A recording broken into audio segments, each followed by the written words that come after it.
Okay, so we are looking at lesson number 6 here. We want to be able to use permutation notation and combination notation. And if you're kind of observant, you're probably thinking, hey, we've learned a little bit about permutations, but we've not talked at all about combinations. So besides the notation, there's also something new. We got to learn a little bit about combinations. Okay, so let's go back and pretend there's 5 flavors of ice cream. How many permutations? And you have to remember whenever we're doing permutations that the order matters and we cannot do a repeat. So of course I do 5 times 4 times 3 times 2 times 1, which would be 120. Now, if you see an exclamation point, like 5 with an exclamation point, we call that a factorial. If for some reason you were in the United Kingdom and you're learning mathematics, they would call that shriek. I don't know why they call it shriek in the United Kingdom, but in the United States we call it factorial. They probably were trying to figure out why we call it factorial. But so if I see 5 factorial, that means 5 times 4 times 3 times 2 times 1. If I saw 6 factorial, it'd be 6 times 5 times 4 times 3 times 2 times 1. If it was 10 factorial, 10 times 9 times 8 times 7 times 6 times 4 times 3 times 2 times 1. All right, so you'll start with whatever number you've got, and you multiply by the next number in a descending order, finally multiply by 1. Notice that with factorials, we do not use fractions, we do not use decimals, we do not use negative numbers. Now, let's pretend there's 5 flavors of ice cream, and I'm going to select 2 of them for an ice cream cone. So how many permutations? Well, 5 flavors for the first choice, then 4. 5 times 4 is 20. Now, there's got to be some sort of notation that we can use to show where this is coming from. And so we're going to talk about the permutation notation. What if I had 5 flavors to select from, and I was going to choose exactly 2 of them? Okay, so N, P, R. N is the number of different flavors. R is how many choices I'm going to make. And this results in n factorial divided by n minus r factorial. Well, let's see how this actually works with this crazy situation where there's 5 flavors and we're going to pick 2 of them. Okay, so 5p2. The p tells me it's permutations. 5 tells me there are 5 different selections. 2 tells me I'm going to take 2 of them. And this is 5 factorial, that's my numerator. And then 5 minus 2 factorial in the denominator. Notice the 5 minus 2 is inside parentheses, so we have to do that first before we do the factorial. Of course, 5 subtract 2 is just 3. 5 factorial is 5 times 4 times 3 times 2 times 1. 3 factorial is 3 times 2 times 1. And hey, there's a lot that can cancel here. The 3 times 2 times 1 in the numerator will cancel the 3 times 2 times 1 in the denominator, leaving us just 5 times 4, which of course is what we expected, right? We already figured out it's 5 times 4 is 20. But if I was asked to use permutation notation, this is how I would do it. And this becomes kind of useful if the numbers start becoming large. So let's pretend there's 8 flavors of ice cream, and I'm going to have a triple ice cream cone. And again, we have to assume that order matters. We have to assume that we cannot do any repeats because we're doing permutations. So 8p3. Again, the p tells me we're looking at permutations. The 8 tells me that there's a total of 8 different items in the set. The 3 tells me I'm selecting 3 of them. So, of course, the first thing I need to do, 8 subtract 3 is 5. So I've got 8 factorial over 5 factorial. 8 factorial, 8 times 7 times 6 times 5 times 4 times 3 times 2 times 1.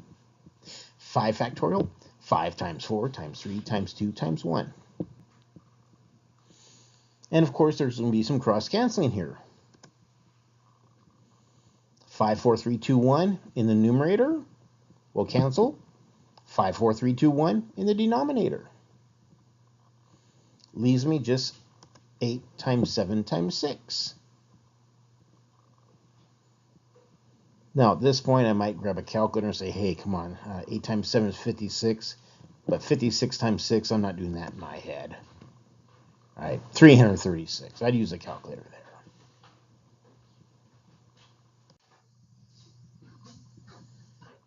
So let's pretend there's 3 flavors of ice cream: lime, blueberry, strawberry. I'm going to select 2 different flavors for an ice cream cone. Show all possibilities. Ugh. So it's just not how many, but show all of them. Okay, well, I guess I could pick lime as my first scoop, blueberry as my second scoop. I could pick lime as my first scoop, strawberry as my second scoop. I must admit that almost looks more like raspberry than strawberry because of the shade. Oh, my artistic abilities are kind of limited here. Blueberry could be the first scoop with lime as the second scoop. Blueberry could be the first scoop. Strawberry could be the second scoop. Strawberry for the first scoop. Lime for the second. Strawberry for the first. A blueberry for the second. All right? Because I've got 3 choices for the first scoop. And then 2 choices for the second. 3 times 2 is 6. Oh, they're out of cones. Can you believe it? I'm going to the ice cream parlor. They're out of cones. Of course, they still have the same 3 flavors: lime, blueberry, and strawberry. I still can select 2 different flavors. I mean, that's how they all seem to run the special. But this time, the scoops are placed in a bowl. Because they're out of cones. Okay, let's show all the possibilities. Well, I guess I could ask for lime, then blueberry, and then lime, then strawberry, right, just like I did before. Blueberry, lime, blueberry, strawberry, strawberry, lime, strawberry, blueberry.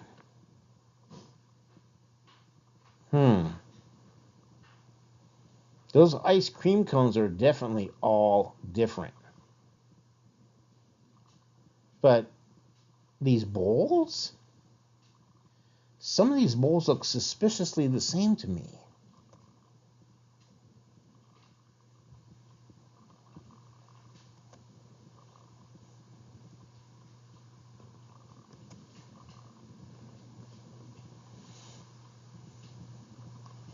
Right, take a look at the lime with the blueberry.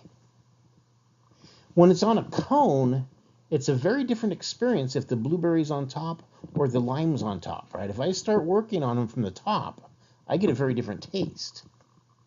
But look at those bowls that have the lime and the blueberry. I've got a spoon. Aren't I free to do either scoop first? Right? One of them is really a duplicate of the other. Because if they're sitting side by side in a bowl and I got a spoon, I can eat either one first. Same thing happens with the lime with the strawberry. Sure are different when you're on a cone, but in a bowl, those are duplicates. How about the blueberry with the strawberry? Again, in a bowl, it's the same experience. So while I have 6 different ice cream cones, by choosing 2 of the 3 flavors, When I go to the bowls, I really only have 3 different experiences. So the ice cream cones represent the permutations where the order matters. The bowls represent combinations. Order does not matter. All right? Permutation. We've got those lovely ice cream cones. Combination. They're sitting side by side in a bowl. Permutation. The order matters. Cannot have a repeat. Combination. Order does not matter. Cannot do a repeat. All right? So that's the difference between a permutation and combination, is that the order matters with a permutation. The order does not matter with a combination. But notice in both situations, we don't do repeats.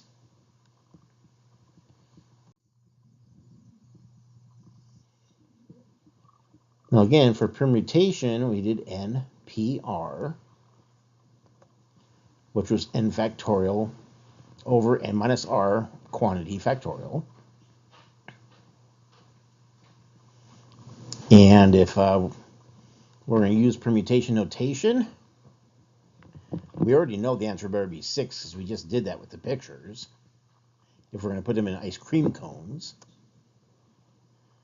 So let's see what happens if we plug in the numbers. Of course, 3 minus 2 is 1, so I get 3 factorial divided by 1 factorial. So I get 3 times 2 times 1 over 1. Well, I can cancel out those 1s, and I've got 3 times 2. Of course it's 6. We already knew that. We saw that with the picture. We saw, hey, there's 6 different ice cream cones. Now, when we put them in bowls, though, it becomes combinations.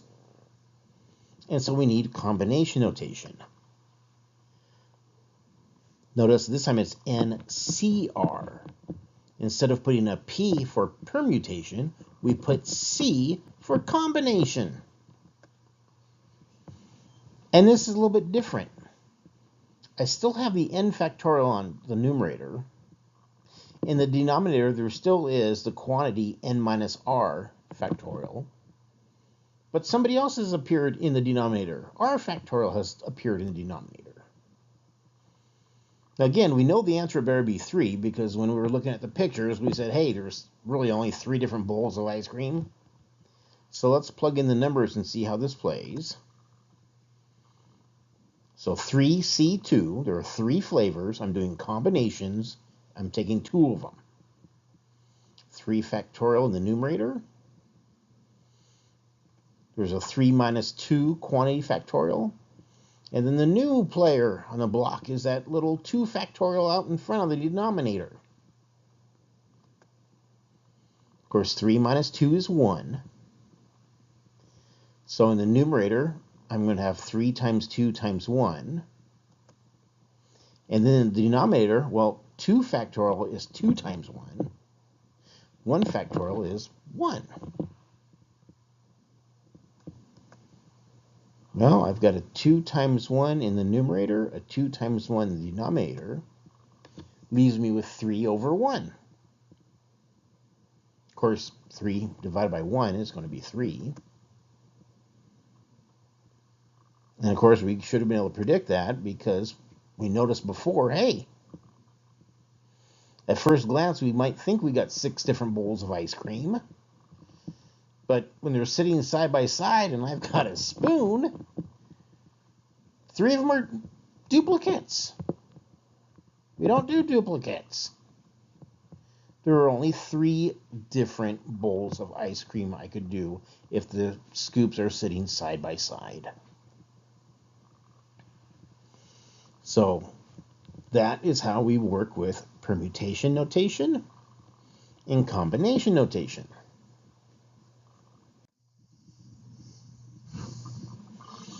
So let's try to do a couple and see if we can figure out when we're doing a permutation, when we're doing a combination. When, place, and show. If you are already a follower of the sport, you know exactly what's coming up. If you're not a follower of the sport, you probably have no idea what's about to happen. This is horse racing terminology. When you talk about win, place, and show, very good chance you're talking about a horse race. Your horse will finish in the money if it wins, places, or shows. Win is pretty obvious. That's the first horse across the finish line. It's the winner of the race. But instead of saying, hey, second place, like, or in the Olympics they say, silver medal for second place, in horse racing they say that it will place. All right, so the first horse wins, the second horse places, and then the third horse is the show. So again, if we were talking about a foot race in the Olympics, we'd award like a gold medal, a silver medal, and a bronze medal. Instead, with horse racing, it's win, place, and show for first, second, and third. So if there are 10 horses in this race, how many ways can horses finish in the money? Well, is this a permutation or is this a combination? And do I know what numbers to use?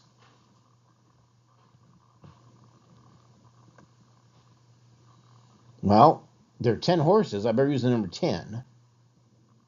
And in the money is just the top 3. So I guess I'm using the numbers 10 and 3. Now, does the order matter? Yeah. First place is win. Second place is place. Third place is show. So yeah, the order matters. Right? You get a different amount of prize money if you are first, second, or third in this race. So the order matters. So this is a permutation. 10 horses, 3 of them are in the money. So I'm using permutations, right? That P means permutation. So it's 10P3. 10 factorial in the numerator. 10 minus 3 quantity factorial in the denominator. Of course, 10 minus 3 is 7. And again, you don't have to actually figure out 10 factorial and then figure out 7 factorial because a whole lot of cross-canceling happens. Right? All I really have to figure out is 10 times 9 times 8. I could reach for a calculator. I could say, hey, 9 times 8 is 72. 72 times 10, 720. So there are 720 different permutations or ways that the horses can finish first, second, or third. So when you hear about someone going down to the horse track and betting, and they're going to bet like the trifecta, which means they predict which horses are, win, place, and show. If you're just going off of random guesses, woof, you got one chance in 720 of getting the right guess. So obviously those that are really into the gambling with horses, they think they have a system or they think they know the strengths of the horses, but holy cow, just because the horse is favored or presumed to be the fastest horse does not mean it always works out that way during the race. So you can see why a lot of people lose a lot of money, right? The gambling house is in business because people lose money gambling, right? The horse races make money because people lose money gambling. The casinos stay in business because the customers lose money gambling. That's how it works out. Ooh, get a job, get a check. This is also a real fun experience sometime in high school or college. You tend to get your first job, and it's a real rush when you get a real first paycheck. And this actually happened to me. I was going through high school in one of the times in our country's history when it was very difficult for a teenager to get a summer job. So I was sitting in the lobby. They actually had a youth employment agency for the teenagers, which was separate from the employment agency for the adults. And just sitting around in that lobby, person walks in there, construction foreperson. They're like, hey, we need some extra help cleaning up garbage, basically. They were doing a demolition of an old mill on the waterfront of Tacoma. And they were taking it down, and the skilled workers were dismantling stuff and breaking stuff down, and they need some unskilled labor to pick up the debris and throw it in the dumpsters. So the person walked in and said, hey, I need 5 workers. Of course, you've got the employment agency, right? It's not like the 8 people waiting there are going to start having a fist fight over who gets to go, right? The employment agency is going to select 5 of those people, right? Guess what? 5 of you get to earn a paycheck today. How many ways can the agency assign the people to work? Okay, do I know what numbers to play with? Well, 8 people, 5 of them are going to earn a paycheck that day. Right? When you work with temporary employment agencies, sometimes you just get a one-day job, and this was the case. I mean, they're going to hire 5 people, but those 5 people are going to work exactly one day. So I'm going to use the numbers 8 and 5. Does order matter? Hey, if I want to work, it doesn't matter if I'm the first person selected, or the second person selected, or the third person selected, or the 4th or the 5th. Order doesn't matter, right? They're all the same job. It's not like one person gets to be president and one person gets to be vice president and one person gets to be secretary and one person gets to be treasurer and one person gets to be the court jester, right? All the jobs are the same here. We're literally going to just pick up debris and toss it into a dumpster.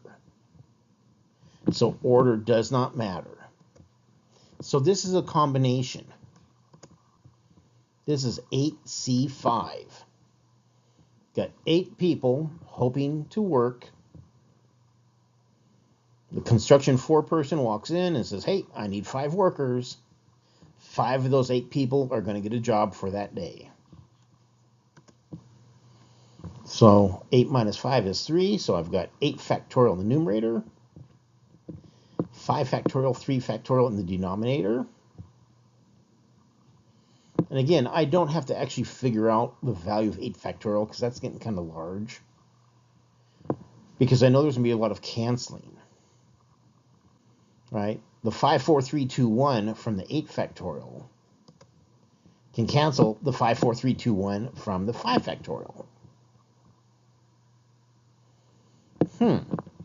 There's still some numbers in the denominator. I've got a 3 times 2 times 1 from the 3 factorial. What can we do? Well, 3 times 2 times 1 is 6. Ooh, I can cancel the 6's. Now I'm just left with 8 times 7. There are 56 different ways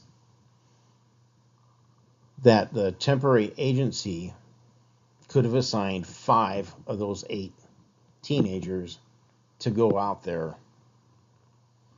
Basically, we ended up using big push brooms, dustpans, a lot of little pieces of debris, and we chuck them in the dumpster. Sometimes they're, sticks, pieces of 2x4s big enough to pick up by hand, but a whole lot of the debris was just sweeping and tossing, sweeping and tossing. Made $3.15 per hour that day. That was the state minimum wage back then. $3.15 an hour.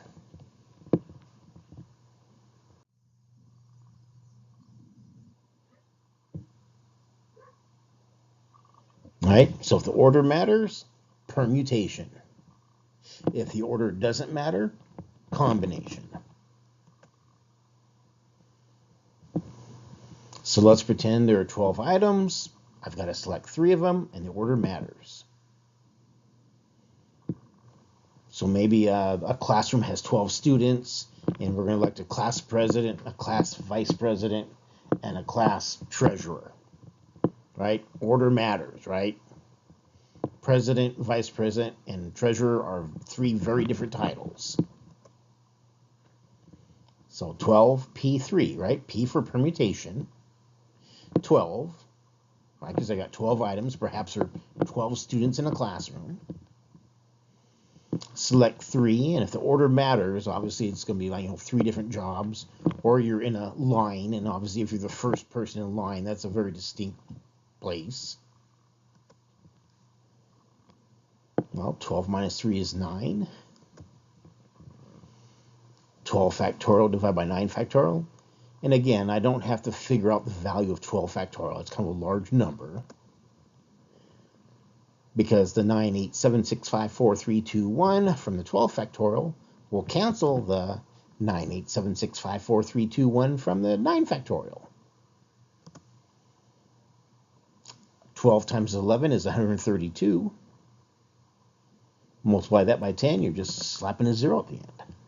1,320 permutations. And again, I would not want to do that with a factor tree, nor would I want to try and list them.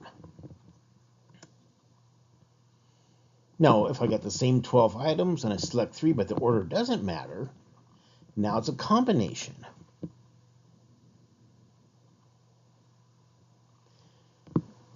Perhaps I've got some boxes that I need to have carried in from the hallway to the classroom, and I just want 3 of my 12 students to help out. Doesn't matter to me which 3. Doesn't matter what order, because it's the same job. It's like, hey, can you 3 please go and each grab a box and carry the box in the classroom for me? Right? So we're doing a combination. Now 12 minus 3 is still 9, so notice there's still a 9 factorial in the denominator. There's still that 12 factorial in the numerator. But because order does not matter, we get that extra thing in the denominator. We get that 3 factorial in the denominator. And again, 12 factorial will be quite a huge number, but the vast majority of it actually cancels out. So I've got 12 times 11 times 10 in the numerator. Uh-oh, I've still got 3 times 2 times 1 in the denominator. Now notice what I did there. 3 times 2 times 1 is 6. But I also rewrote 12. I rewrote 12 as 6 times 2. And so now it's pretty obvious to me that the 6's will cancel. So if I can figure out 2 times 11 times 10, I've got an answer. Well, 2 times 11 is 22. Multiplying by 10 is easy. You just slap a 0 at the end. Put a 0 behind the 22, and you get 220. So if the order matters, holy cow, the answer was pretty large, 1,320. But if the order does not matter, now it's just 220. But again, if you're going to try to do this by making a tree or making a list, you're going to go crazy with 220. Right? So multiplication is going to be your friend. Right? And so if you're actually asked to use permutation notation or combination notation, this is what we need to do. It's actually kind of fun.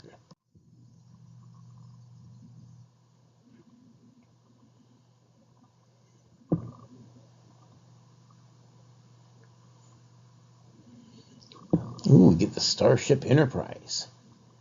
I remember quite a while ago we had Captain Kirk and Spock and everybody join us as cats. But this doesn't look like Captain Kirk and Spock. Oh, this is Next Generation. This isn't the original series. We even have a hairless cat there for Captain Picard. How about that? And it looks like old Wesley's just kind of laying down on the job, flopping his arms forward. Wesley.